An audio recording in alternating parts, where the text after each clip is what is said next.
नमस्कार। आप सभी प्रशिक्षुओं का Sai college of teachers training उनामा के इस ऑनलाइन क्लास में स्वागत है। आज के क्लास में हम बात करेंगे डीएलएड प्रथम वर्ष के पेपर कोड F8 के यूनिट 2 से। जैसा कि आप सभी जानते होंगे, आपके डीएलएड प्रथम वर्ष पेपर कोड F8 हिंदी के शिक्षण शास्त्र के यूनिट 2 में आप सभी को पढ़ना है पाठ्यचर्या, पाठ्यक्रम और पाठ्य पुस्तक की समझ के बारे में। तो आज का हमारा टॉपिक यही है। आज हम चूँकि यूनिट 2 का ये पहला वीडियो है, तो आज हम इसी टॉपिक से शुरुआत कर रहे हैं। तो आप सभी हेडिंग देंगे, आप सभी को लिखना है पाठ्यचर्या, पाठ्यक्रम और पाठ्य पुस्तक। ये तीन होता क्या है, इसके बारे में हम विशेष रूप से आज के क्लास में चर्चा करेंगे, बात करेंगे। अधिकतर पर क्या होता है कि अधिकतर प्रशिक्षु जो है पाठ्यचर्या और पाठ्यक्रम दोनों को एक ही समझते हैं और इनमें अंतर नहीं कर पाते हैं, या बहुत को ये भी लगता है कि पाठ्यचर्या, पाठ्यक्रम और पाठ्य पुस्तक जैसा नाम से ये क्या हो रहा है, एक जैसे लग रहे हैं, तो लगता है कि एक ही है, लेकिन तीनों अलग अलग चीज़ें हैं। यदि हम तीनों के अंग्रेजी की बात करें, इंग्लिश की बात करें, तो आपका पाठ्यचर्या को इंग्लिश में कहते हैं करिकुलम, पाठ्यक्रम को इंग्लिश में कहते हैं कोर्स सिलेबस और पाठ्य पुस्तक को इंग्लिश में कहते हैं टेक्स्ट बुक। ये तीनों भी आप लिख लेंगे ताकि आगे आपको कहीं भी परेशानी नहीं हो, क्योंकि आगे क्लास में हम पाठ्यचर्या, पाठ्यक्रम और पाठ्य पुस्तक ही उच्चारण करेंगे, ही समझेंगे, ताकि बार बार सुनने से आपको इन तीनों में अंतर आसानी से आप स्पष्ट कर सके, बेहतर तरीके से समझ सके। तो आप सभी ने हेडिंग दे दिया होगा पाठ्यचर्या, पाठ्यक्रम और पाठ्य पुस्तक। जब इसका हम उत्तर लिखेंगे तो सबसे पहले आपको लिखना है आंसर में कि सुचित्रित तथा सुनियोजित पाठ्यचर्या के आधार पर ही, पाठ्यचर्या यानी कि करिकुलम के आधार पर ही किसी पाठ्यक्रम तक पहुंचा जा सकता है, किसी कोर्स सिलेबस तक पहुंचा जा सकता है। यानी कहते हैं कि हम लोग करिकुलम से यानी पाठ्यचर्या से कहाँ पहुँचते हैं, पाठ्यक्रम में यानी कि कोर्स सिलेबस तक आते हैं। ठीक है, इसके बाद आप लिखेंगे तथा उससे सार्थक लक्ष्य प्राप्त किया जा सकता है। दोनों के स्वरूप को हम और भी बेहतर तरीके से समझते हैं। यानी सबसे पहले आप लिखेंगे कि क्या होता है, करिकुलम जो है सुचित्रित होता है, तो सुनियोजित होता है। इस करिकुलम के द्वारा हम कोर्स सिलेबस तक पहुँचते हैं और उसके आधार पर क्या कर सकते हैं, जो हमारा सार्थक लक्ष्य है, जो हमारा एम है, जो हमारा एम्बिशन है, उसे हम प्राप्त करते हैं। चलिए हम पाठ्यक्रम को और बेहतर तरीके से समझते हैं। पाठ्यक्रम के बारे में जो है कनिघम ने कहा है, कनिघम कहते हैं, आप लिखेंगे कनिघम के अनुसार पाठ्यक्रम को जो है निम्नलिखित रूप में परिभाषित किया गया है। कनिघम कहते हैं, कनिघम का डिफिनीशन है ये, जो कि पाठ्यक्रम को परिभाषित किया गया है। वो पाठ्यक्रम को परिभाषित करते हुए कहते हैं कि यह कलाकार रूपी शिक्षक के हाथ में वह साधन है जिससे कि वह अपने पदार्थ रूपी विद्यार्थी को अपने आदर्श के अनुसार स्कूल में ढाल सके। यानी कनिघम कहते हैं पाठ्यक्रम क्या है, एक शिक्षक क्या होते हैं, एक शिक्षक कलाकार होते हैं, आर्टिस्ट होते हैं, और आर्टिस्ट के हाथ में क्या होता है, ब्रश होता है, कलर होता है, और वो अपनी इच्छा अनुसार क्या करता है, चित्रों का निर्माण करता है। तो कनिघम कहते हैं कि कलाकार, एक शिक्षक क्या होते हैं, कलाकार होते हैं, और उस कलाकार के हाथ में जो सामान होता है, जो साधन होता है, वो क्या होता है, वो साधन आपका पाठ्यक्रम होता है, जिससे कि पदार्थ क्या उनके यानी कैनवास उनके विद्यार्थी हैं, तो उस साधन के बदौलत, उस पाठ्यक्रम के बदौलत वो कलाकार क्या करते हैं, अपने जो उनके पदार्थ हैं विद्यार्थी को अपने आदर्श के अनुसार स्कूल में ढालते हैं। जैसे एक कलाकार एक चित्र का निर्माण करता है, उसी तरह एक शिक्षक जो है पाठ्यक्रम के द्वारा अपने विद्यार्थियों को जो है अपने आदर्श को, उनके लक्ष्य को प्राप्त करने में सहायता प्रदान करता है। उसके बाद जो है हम लिखेंगे पाठ्यक्रम तथा, यदि हम पाठ्यचर्या के बीच अंतर प्रस्तुत करना चाहें तो आप लिखेंगे कि सीखने की इकाइयों का कक्षा एवं विषयवार क्रम निर्धारण ही पाठ्यक्रम है। पाठ्यक्रम क्या है? सीखने की इकाइयों का कक्षा एवं विषयवार क्रम निर्धारण, यानी कि सीक्वेंस क्या है? पाठ्यक्रम होता है। परंतु पाठ्यक्रम निर्माण की प्रक्रिया ही पाठ्यचर्या है। क्या समझे आप? कि सीखने की इकाइयों का कक्षा एवं विषयवार क्रम निर्धारण पाठ्यक्रम है, और पाठ्यक्रम निर्माण की जो प्रक्रिया होती है वो प्रक्रिया को हम लोग कहते हैं पाठ्यचर्या। चलिए पाठ्यचर्या को और हम बेहतर तरीके से समझें और इसे परिभाषित करें। तो जैसे मैंने आपको बताया कि पाठ्यचर्या को इंग्लिश में कहते हैं करिकुलम। तो आप सभी लिखेंगे कि पाठ्यचर्या के लिए अंग्रेजी शब्द करिकुलम का प्रयोग किया जाता है। करिकुलम शब्द की उत्पत्ति जो है लैटिन भाषा के शब्द से हुई है। करिकुलम जो आपका शब्द है इसकी उत्पत्ति कैसे हुई है? इसकी उत्पत्ति जो है लैटिन भाषा के शब्द से हुई है, जिसका अर्थ होता है दौड़ का मैदान। शिक्षा के संदर्भ में, यानी कि एजुकेशन के पॉइंट ऑफ व्यू से हम यदि देखें इसका शाब्दिक अर्थ निकालें तो शिक्षा के संदर्भ में इसका शाब्दिक अर्थ होता है पाठ्यचर्या से अभिप्राय उस मार्ग से है जिसके माध्यम से बालक शिक्षा के उद्देश्य को प्राप्त करता है। यानी करिकुलम क्या है? करिकुलम आपका वो मार्ग है, वो रास्ता है जिस पर चल करके विद्यार्थी क्या होते हैं? अपने लक्ष्य को, यानी कि अपने एम को प्राप्त करते हैं। आप समझ सकते हैं करिकुलम क्या होता है? वो रास्ता होता है, वो मार्ग होता है जिस पर विद्यार्थी चल करके अपने एम को, अपने लक्ष्य को प्राप्त करते हैं। यदि हम संकुचित अर्थ में देखें तो हमें पता चलता है कि पाठ्यचर्या के अंतर्गत जो है विषय के तथ्यों की सीमाएं निश्चित कर दी जाती है। अर्थात पाठ्य वस्तु को जो है एक सूची के रूप में, यानी कि एक लिस्ट के रूप में, एक सीक्वेंस के रूप में जो है सीमित कर दिया जाता है। लेकिन यदि हम आधुनिक समय की बात करें, यानी कि मॉडर्न इरा की बात करें, आज के समय की बात करें, तो आज के समय में जो है पाठ्यचर्या का अर्थ जो है अधिक व्यापक हो सके। यानी कहते हैं जो पाठ्यचर्या का अर्थ है, जो करिकुलम का जो अर्थ है आज के समय में क्या हो गया? अधिक व्यापक हो गया, अधिक बड़ा हो गया है। इस विषय के संबंध में जो है माध्यमिक शिक्षा आयोग, आप लिखेंगे इस विषय के संबंध में माध्यमिक शिक्षा आयोग का विचार है कि, यानी कि माध्यमिक शिक्षा आयोग का कहना है कि पाठ्यचर्या का अर्थ केवल उन सैद्धांतिक विषयों से नहीं है जो कि स्कूल में परंपरागत रूप से पढ़ाए जाते हैं। यानी कि माध्यमिक शिक्षा आयोग कहता है, माध्यमिक शिक्षा आयोग का कहना है कि पाठ्यचर्या का अर्थ, यानी कि आपके करिकुलम का अर्थ केवल उन सैद्धांतिक विषयों से नहीं है जो कि आपके स्कूल में ट्रेडिशनल रूप में पढ़ाए जाते हैं, वरन इसका अर्थ तो इसमें अनुभव की वह संपूर्णता भी सम्मिलित होती है, जिनको बालक स्कूल या कक्षा कक्ष, पुस्तकालय, प्रयोगशाला, खेल के मैदान और एवं शिक्षक और छात्रों के अनगिनत अनौपचारिक संदर्भों से प्राप्त करता है। यानी पाठ्यचर्या का अर्थ क्या हुआ? करिकुलम का अर्थ क्या हुआ? जो कि आपके माध्यमिक शिक्षा आयोग के द्वारा कहना है, उनका विचार है कि पाठ्यचर्या क्या है? पाठ्यचर्या केवल वो नहीं है, यानी करिकुलम वो नहीं है जो कि आपको बस कक्षा कक्ष में या फिर जो आपका ट्रेडिशनल तरीका है उसे पढ़ाया जाता है। इसका अर्थ वह होता है जो कि बालक जो है पुस्तकालय में, प्रयोगशाला में, खेल के मैदान में और शिक्षक और छात्रों के बीच जो अनौपचारिक बातचीत होता है। अनौपचारिक बातचीत का अर्थ हुआ कि आप कक्षा कक्ष में औपचारिक बातचीत करते हैं, लेकिन कक्षा कक्ष के बाहर या प्लेग्राउंड में, कैंटीन में या कहीं भी जब आप शिक्षक से पर्सनली मिलते हैं तो वहाँ पर अनौपचारिक बातचीत होती है।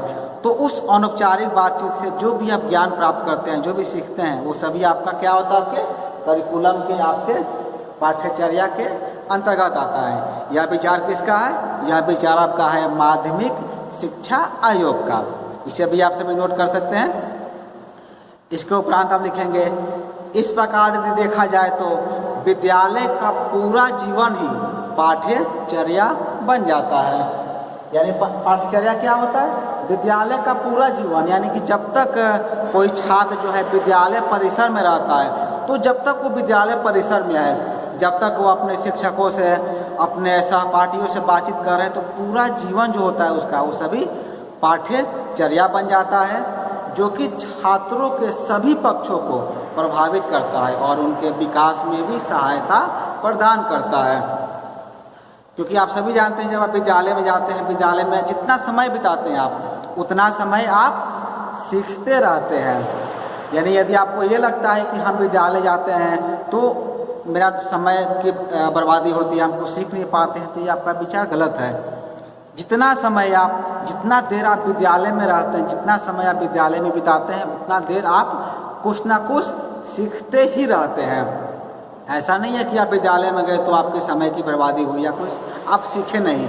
जितना देर आप विद्यालय में रहे, जितना देर आप अपने सहपाठियों और शिक्षकों से अनौपचारिक बातचीत किए, उतना देर आप कुछ ना कुछ सीखते ही रहते हैं, ज्ञान प्राप्त करते ही रहते हैं। इसीलिए कहा गया है कि विद्यालय क्या होता है, विद्यार्थियों के लिए एक करिकुलम रहता है, एक पूरा पाठ्यचर्या रहता है, जो छात्रों के सभी पक्षों को प्रभावित करता है और उनके विकास में भी सहायता प्रदान करता है। जैसा कि दोनों में, जैसे कि पाठ्यचर्या है और पाठ्यक्रम है, यानी कि करिकुलम और कोर्स सिलेबस में जो है, जैसा मैंने वीडियो के शुरू में कहा था, अधिकतर लोगों के द्वारा इसे समानार्थी माना जाता है। यानी कि उन्हें यह माना जाता है कि दोनों में कोई भेद नहीं है, दोनों क्या है, समानार्थी हैं, एक जैसे हैं। लेकिन ऐसा नहीं है, दोनों में क्या है, भेद है। दोनों शब्दों में भेद है। वो क्या भेद है, आप लिखेंगे कि पाठ्यक्रम का अर्थ क्या होता है, व्यापक है, और पाठ्यचर्या क्या है, सीमित है। यानी जैसे कि मैंने कहा कि पाठ्यचर्या क्या होता है, व्यापक होता है, आप विद्यालय के प्रत्येक चीज़ों सीखते हैं, और आपका जो पाठ्यक्रम है यानी कि कोर्स सिलेबस है, ये क्या होता है, सीमित होता है। यानी कि आपके सिलेबस में, आपके कोर्स सिलेबस में, आपके पाठ्यक्रम में जितनी चीज़ें दी गई है, आप उतनी चीज़ें को ही पढ़ेंगे। तो इसको कह सकते हैं क्या होता है, ये सीमित होता है। लेकिन जब हम करिकुलम की बात करते हैं, पाठ्यचर्या की बात करते हैं, तो पाठ्यचर्या क्या होता है, व्यापक होता है, या सीमित नहीं होता है। चलिए, इसके बाद आप लिखेंगे कि पाठ्यक्रम में विद्यालय के समस्त शैक्षणिक एवं सशैक्षणिक, यानी आप कह सकते हैं कि टीचिंग एंड नॉन टीचिंग जो कार्य होता है, वो सभी आ जाते हैं। जबकि पाठ्यचर्या में केवल शैक्षणिक विषयों एवं तत्व संबंधी विषय सामग्री को ही सम्मिलित किया जाता है। यानी क्या समझे, जो आपका कोर्स सिलेबस है, इसमें क्या होता है, वही चीज़ आती है जो कि आपके सिलेबस में दिया हुआ है। लेकिन करिकुलम के अंतर्गत, यानी कि पाठ्यचर्या के अंतर्गत, वो सारी चीज़ें आ जाती है जो कि आपके कोर्स से बाहर भी है। पूरा विद्यालय ही इसके अंदर समाहित हो सकता है।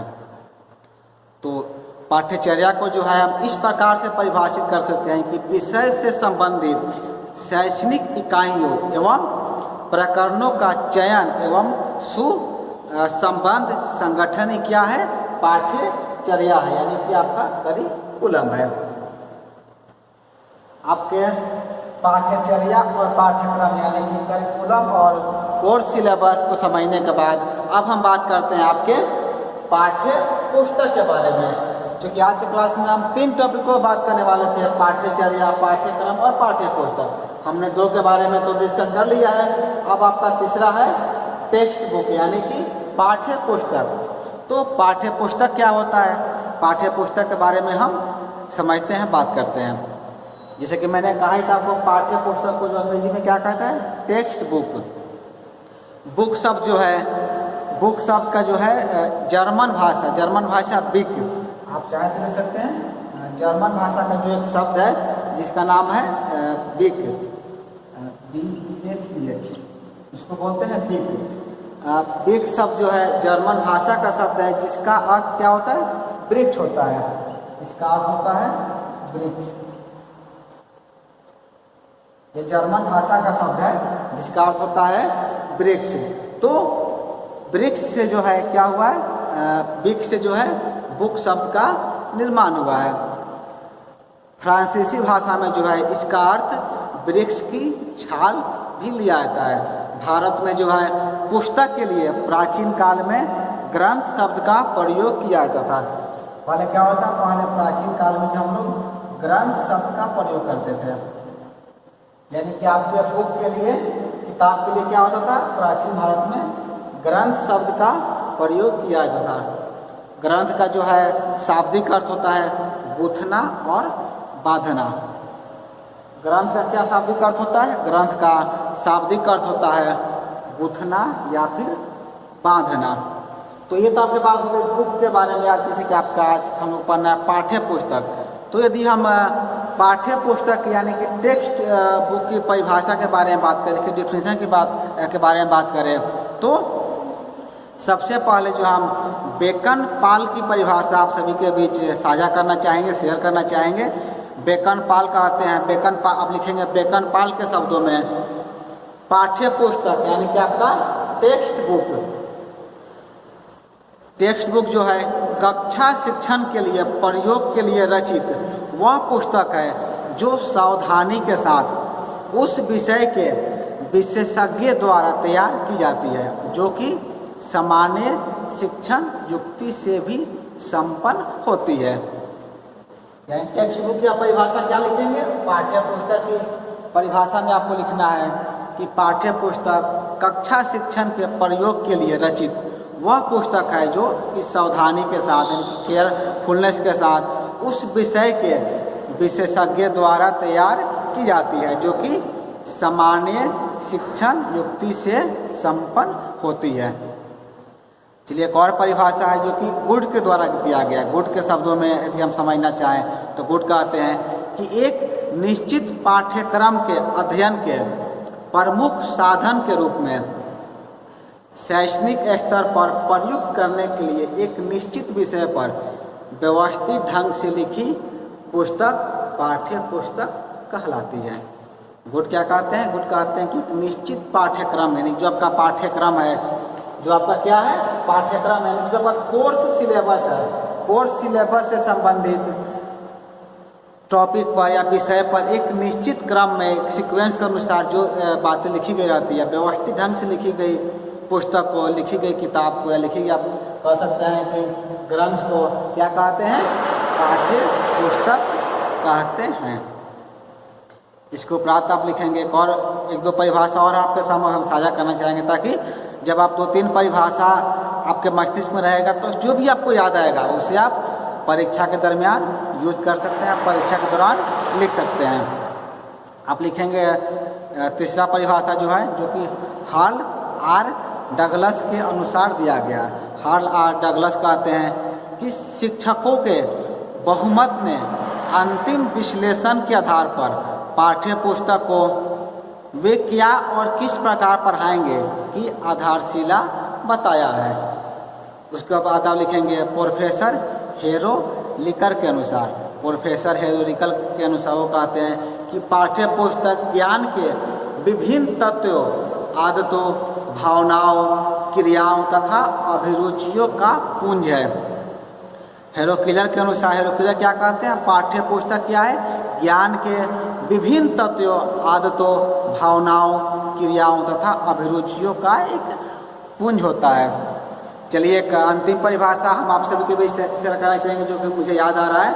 अंतिम परिभाषा में आप लिखेंगे कि पाठ्य पुस्तक हमारे देश में शिक्षा का एक महत्वपूर्ण यंत्र है, जो कि बहुत अच्छी परिभाषा है। आप लिख सकते हैं कि पाठ्य पुस्तक जो है हमारे देश में शिक्षा का एक महत्वपूर्ण यंत्र है। यदि सब परिभाषाओं की हम बात करें, हमने 5 परिभाषा के बारे में जिक्र किया, तो यदि 5 परिभाषाओं को हम देखते हैं या उसके बारे में विवरण प्रस्तुत करते हैं तो हमें पता चलता है कि भाषा शिक्षण में जो है पाठ्य पुस्तकों का एक महत्वपूर्ण योगदान होता है। हमारे देश में पाठ्य पुस्तकों की स्थिति बहुत ही शोचनीय है। इस संबंध में जो है माध्यमिक शिक्षा आयोग का एक विचार भी है कि हम स्कूलों की पाठ्य पुस्तकों के आधुनिक स्तर से बहुत ही असंतुष्ट है और हमारा विचार है कि इनमें पूर्ण सुधार किए जाने चाहिए। यानी कि जो आपका टेक्स्ट बुक है इसके बारे में जो है आपका माध्यमिक शिक्षा आयोग है वो क्या इसे कह सकते हैं कि आप संतुष्ट नहीं है। उसका विचार है कि जो आपके विद्यालय में जो पाठ्य पुस्तक का जो स्तर है वो क्या है, बहुत हद तक बेहतर नहीं है। जैसा कि आप सभी जानते हैं कि आप अभी डीएलएड कोर्स कर रहे हैं, तो जब आप महाविद्यालय के पुस्तकालय में या कहीं भी जाते हैं तो आपको बेहतर तरीके से जो आपका जो करिकुलम है, जो आपका कोर्स सिलेबस है, इसके अनुसार क्या होता है, हमें टेक्स्ट बुक प्राप्त नहीं होता है, जो कि ये समस्या जो है सबके साथ होती है। जो हमारा करिकुलम तैयार किया गया, जो हमारा सिलेबस तैयार किया गया, उसके अनुसार पाठ्य पुस्तक का भी हमें अभाव देखने को मिलता है, जिस पर जो है माध्यमिक शिक्षा आयोग का भी विचार है, जो कि इससे अपना भाव पे प्रकट कर रहा है। हम यह देख पा रहे हैं कि माध्यमिक शिक्षा आयोग भी इस पर असंतुष्ट है। तो आप कह सकते हैं कि इस प्रकार के विभिन्न विषयों की निश्चित पाठ्यचर्या के अनुसार विशेषज्ञों द्वारा जो पुस्तकें तैयार की जाती है उन्हें हम पाठ्य पुस्तक कहते हैं। यह आपका एक अंतिम परिभाषा हो सकता है, आप अंतिम में लिखेंगे। जब आप इस प्रश्न का एंड करेंगे, समाप्ति करेंगे, तो आपको लिखना है कि निश्चित पाठ्यचर्या के अनुसार, जो आपका पाठ्यचर्या है, जो आपका करिकुलम है, इसके अनुसार विशेषज्ञों की टीम के द्वारा जो पुस्तकें, जो किताबें तैयार की जाती है उन्हें हम पाठ्य पुस्तक कहते हैं, यानी उन्हें हम टेक्स्ट बुक कहते हैं। तो आज के क्लास में हम बात कर रहे थे आपके पाठ्यचर्या, पाठ्यक्रम तथा पाठ्य पुस्तक के बारे में। हमने डिस्कस किया करिकुलम, कोर्स सिलेबस है, टेक्स्ट बुक के बारे में। तो आज के क्लास में इतना ही। हम अगले वीडियो में डीएलएड प्रथम वर्ष के बाकी यूनिट के भी वीडियो को आप सभी के बीच लेकर आएंगे। आज के क्लास में इतना ही। आज के क्लास को पूरा देखने के लिए आपका धन्यवाद।